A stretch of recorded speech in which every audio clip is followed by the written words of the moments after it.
مشاهدينا مساء الخير.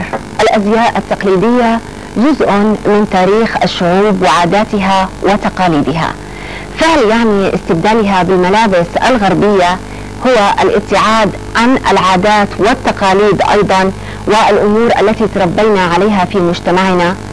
من الملاحظ مشاهدينا الأعزاء في الوقت الحالي تهافت الشباب، والمقصود بالشباب هم الشباب والصبايا أيضا، تهافتهم لارتداء الملابس الغربية والصرعات حتى لو كانت هذه الملابس غير جميلة وغير لائقة. ومن